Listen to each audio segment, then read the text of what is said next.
Assalamualaikum warahmatullahi wabarakatuh. Bismillah, alhamdulillah, wassalatu wassalamu ala rasulillah wa ala alihi wa ashabihi wa mawala wa la hawla wa la quwwata illa billah. Allahumma sholli wa sallim wa barik ala sayyidina Muhammadin wa ala alihi wa ashabihi ajma'in, amma ba'du.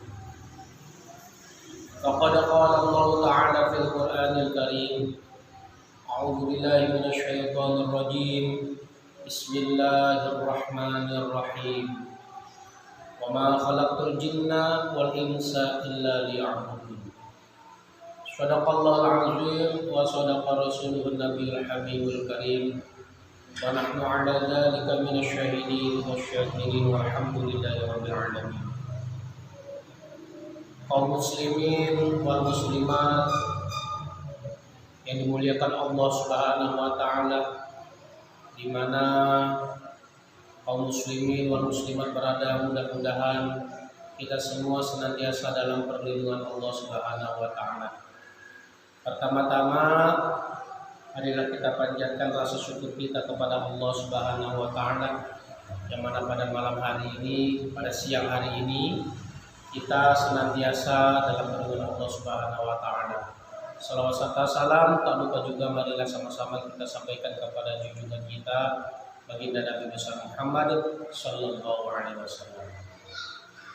Kaum muslimin wal muslimat yang diridhai oleh Allah Subhanahu wa taala, yang pada siang hari ini mengikuti pengajian saya, pengajian Al-Hidayah, di mana pada siang hari ini saya akan membacakan kitab Arba'in Nawawi karangan daripada Al-Imam Yahya Syarfuddin An-Nawawi, di mana kitab Arba'in Nawawi ini terdapat 40 hadis yang sahih yang bisa dijadikan pegangan di dalam hidup kita. Bahwa muallif di awal muqaddimah mengutip satu hadis yang telah diriwayatkan dari Sayyidina Ali bin Abi Thalib, wa Abdullah bin Mas'ud, wa Mu'adz bin Jabal, wa Abi Darda, dan Ibnu Umar, Ibnu Abbas, dan Anas bin Malik, wa Abi Hurairah, wa Abi Sa'id Al-Khudri radhiyallahu anhum, min turuqi katsiratin, diriwayati dari berbagai macam, banyak sekali riwayat-riwayat al-mutanawwi'at yang bermacam-macam, bahwa Rasulullah Shallallahu Alaihi Wasallam pernah bersabda, man hafaza ala ummati arba'ina haditsan min amri diniha. Barang siapa yang menghafal umatku hadis dari urusan dunia, dari urusan agama, dari urusan agama sebanyak 40 hadis, ba'atsallahu yaumal qiyamah fi zumratil fuqaha wal ulama, maka Allah akan membangunkan nanti dia di hari kiamat fi zumratil fuqaha wal ulama, dikumpulkan oleh Allah Subhanahu wa taala bersama orang yang ahli fikih, mereka yang faqih, dan dikumpulkan juga dengan para alimul ulama. Dalam satu riwayat justru malah menyatakan ba'atsallahu faqihan aliman, bahwa orang tersebut yang menghafal 40 hadis dari urusan agamanya, maka ketika nanti di hari kiamat dibangkitkan oleh Allah dalam keadaan alim, dalam keadaan faqih, sangat mengerti tentang hukum-hukum agama Islam. Wa fi riwayatin Abi Darda, bahkan dalam satu riwayat Imam Abi Darda mengatakan, wa kuntu lahu yaumal qiyamah syafi'an, wa kuntu lahu yaumal qiyamah syafi'an, dan saya kepada orang tersebut yang hafal 40 hadis tadi, arba'in itu, di hari kiamat ketika nanti di hari kiamat syafi'an akan memberikan syafaat wa syahidan dan akan menjadi saksi. Jadi ketika nanti dia sudah dibangkitkan di hari kiamat oleh Allah, itu dalam satu hadis bisa dijadikan faqihan fiddin, dia mengerti dengan urusan agama. Jadi dikumpulkan oleh para alim ulama, kemudian menjadi syafi'an, memberikan sebuah pertolongan wa syahidan dan menjadi saksi. Wa fi riwayatin Ibnu Mas'ud, dan di dalam riwayat Ibnu Mas'ud, qila lahu udkhul min ayyi abwabil jannah syi'ta. Bagi orang yang hafal 40 hadis itu, silahkan masuk surganya Allah semau dia, dari pintu mana dia maunya. Luar biasa. Oleh karena itu, memberikan motivasi buat kita, memberikan dorongan buat kita agar kita mau menghafal 40 hadis. Sehingga 40 hadis yang ada di dalam kitab ini, yang ketika nanti kita benar-benar bersungguh-sungguh untuk menghafalnya, maka akan memberikan kemanfaatan buat kita, bukan hanya di dunia tapi juga nanti di akhirat. Oke, langsung pada hadis yang pertama dalam kitab Arba'in Nawawi. Bagi yang memiliki kitab Arba'in Nawawi, silahkan dilihat kitabnya. Nanti kalau ada sesuatu yang keliru dari diri saya, mohon dikoreksi dan mohon untuk dibenarkan. Bismillahirrahmanirrahim. Al-hadithul al-awwal, hadis yang pertama. An Amiril Mu'minina Abi Hafsin Umar bin Khattab radhiyallahu ta'ala anhu. Dari Amirul Mukminin Abi Hafsin Umar bin Khattab radhiyallahu anhu pernah berkata, sami'tu Rasulullah sallallahu alaihi wasallam. Aku mendengar Rasulullah sallallahu alaihi wasallam yaqulu, bahwa Rasulullah itu pernah berkata, innama a'malu binniyat. Innamal a'malu binniyat. Sesungguhnya amal perbuatan itu binniyat, tergantung kepada niatnya. Artinya apa? Kebenaran atau ketidaknya amal perbuatan kita itu bisa dilihat dari niat kita. Niat itu adalah pokok utama dalam sebuah amal. Niat kita ini apa? Niat kita baik atau sebaliknya? Niat kita itu karena Allah atau karena yang lainnya? Jadi niat itu adalah sesuatu yang paling pokok, dan itu hanya diri kita yang tahu dan Allah Subhanahu wa ta'ala. Niat itu mahal niat fil qalbi. Tempatnya niat itu ada di dalam hati. Makanya sebagai contoh, ketika seseorang melaksanakan ibadah sholat, baik sholat fardu maupun sholat wajib maupun sholat sunnah, maka ketika dia takbiratul ihram, dia niat di dalam hati ya, untuk melaksanakan ibadah sholat. Sholat apa yang dia lakukan? Kemudian berapa rakaat yang akan sholat yang akan dilakukan itu? Dan apakah dia menjadi imam atau menjadi makmum? Apa dia itu melaksanakan ibadah sholat adaan, maksudnya pada waktunya atau di lain waktunya? Dan karena siapa dia sholat? Itu semua di niat. Contoh, usolli fardhu subhi. Usolli, saya niat sholat fardu subuh. Sholat fardu yaitu sholat subuh. Rakaat ini 2 rakaat. Usolli fardhu subhi rakaataini.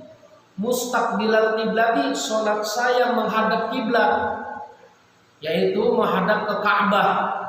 Kalau misalkan kita posisi ada di Indonesia, menghadap ke Mekah sana, ke negara Arab, yaitu di Mekah ya, Makkatul Mukarramah.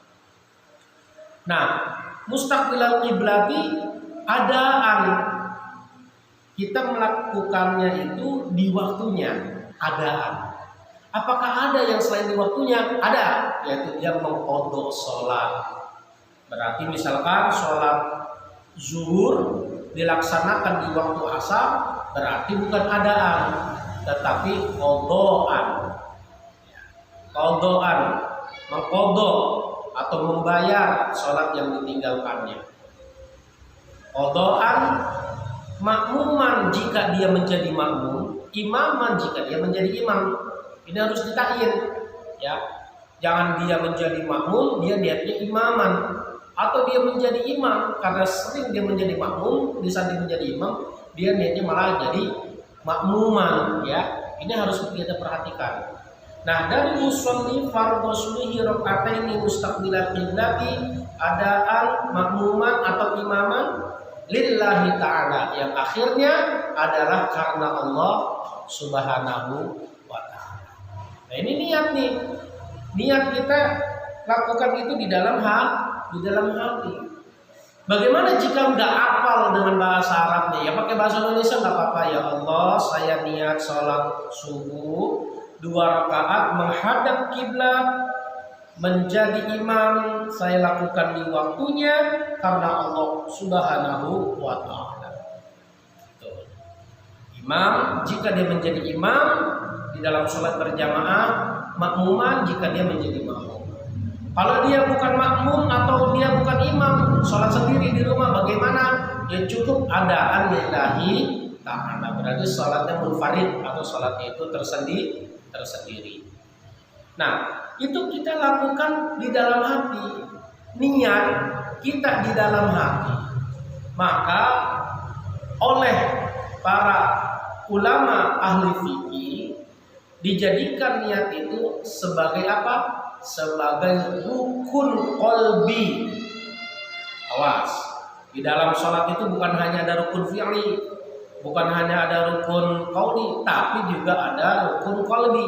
Rukun qalbi itu apa? Yaitu adalah niat. Ketika kita takbiratul ihram, Allahu Akbar, kita di dalam hati usolli, ya Allah, di mana itu? Usolli fardhu subhi rakaataini mustaqbilal qiblati, adaan makmuman lillahi ta'ala, bar gitu. Jadi sekaligus kita baca Allah Akbar, sekaligus kita niat di dalam hati.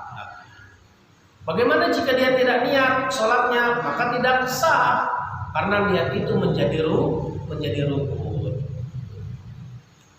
Lanjut, innamal amalu binniyat, sesungguhnya amal perbuatan itu tergantung pada niatnya. Wa innama likulli imri'in ma nawa, dan setiap seseorang itu melakukan apapun tergantung pada niatnya. Jadi orang ini dilihat dulu bagaimana niatnya. Kalau niatnya A, dia akan mendapatkan A, niatnya B, dia akan mendapatkan B. Kalau dia niatnya karena Allah dan Rasulnya, dia akan sampai kepada Allah dan Rasulnya. Artinya apa? Niat karena untuk mendekatkan diri dia kepada Allah Subhanahu. Di dalam hadis yang pertama di sini disebutkan faman kanat hijratuhu ilallahi wa rasuli. Jika seseorang melakukan hijrah itu apa? Hijrah itu berpindah dari satu tempat ke tempat yang lain. Secara bahasa hijrah itu seperti itu, ya. Nah, ketika seseorang berbuat, bahasanya begitu. Ketika seseorang beramal, ketika seseorang melakukan sesuatu, ketika seseorang berhijrah, ya, hijrahnya itu ilallahi wa rasuli, karena Allah dan karena Rasulnya. Artinya apa? Karena mendekatkan diri kepada Allah, karena perintah Allah, melaksanakan perintah Allah, untuk Allah, segala sesuatunya mutlak hanya untuk Allah. Wa rasuli, dan juga karena ajaran Rasul yang diberikan kepada kita lakukan. Kita sebagai umatnya tentu melakukan apa yang pernah dilakukan oleh Nabi Muhammad SAW.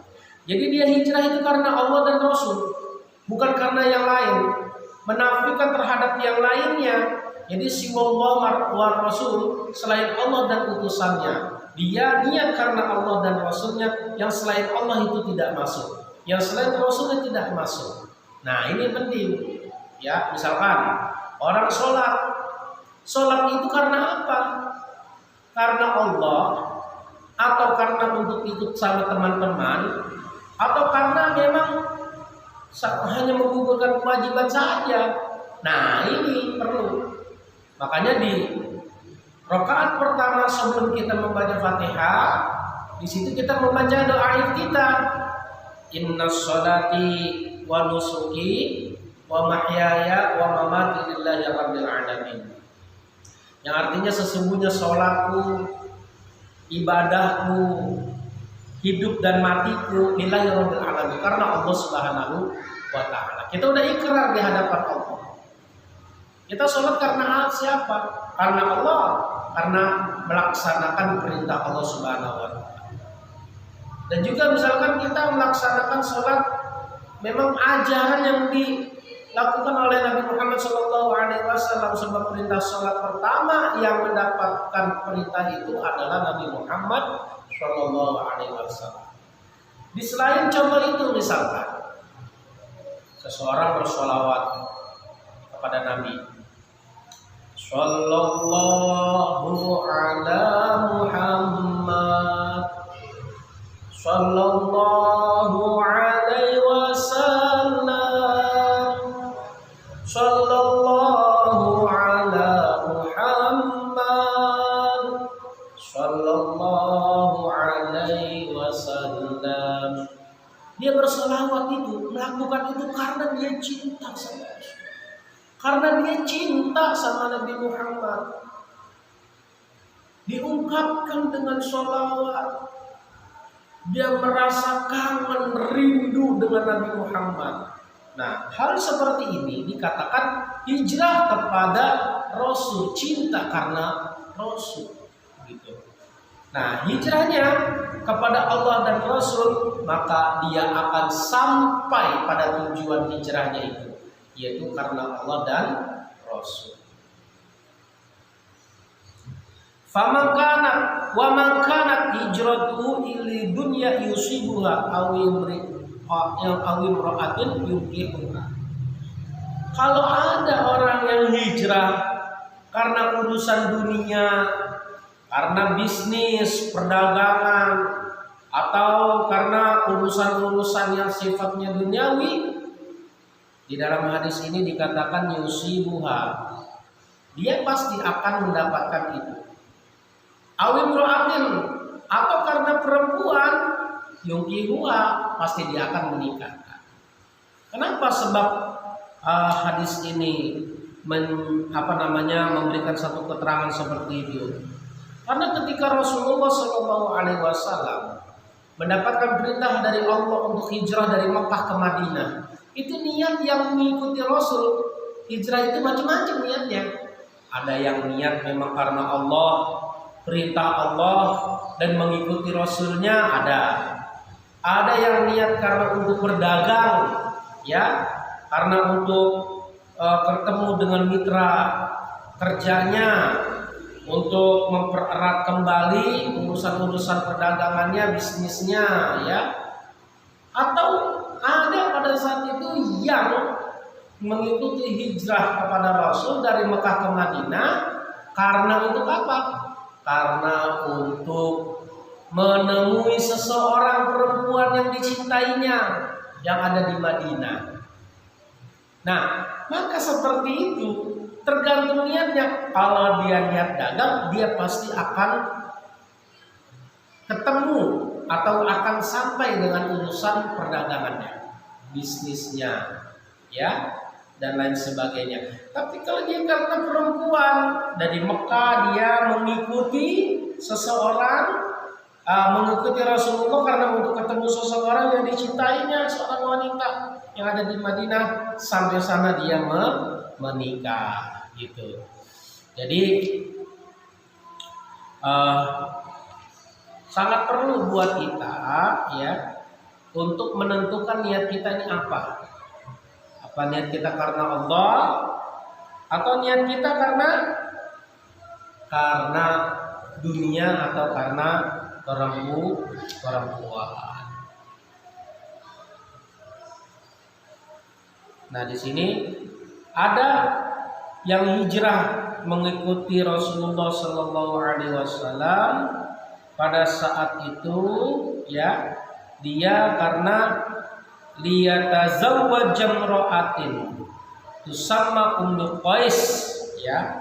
Jadi ada yang mengikuti hijrah Rasulullah Sallallahu Alaihi Wasallam ya untuk menikahkan seorang perempuan yang bernama Ummu Qais gitu.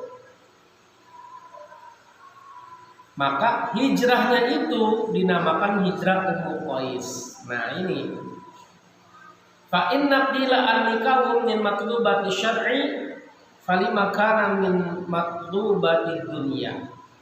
Jadi maka sesungguhnya diucapkan bahwa nikah itu adalah dari tujuannya dia. Karena untuk menikahkan ya, matlubah syar'i, melaksanakan sebuah syariat Islam. Falima kana min matlubati dunya, maka karena apa? Orang yang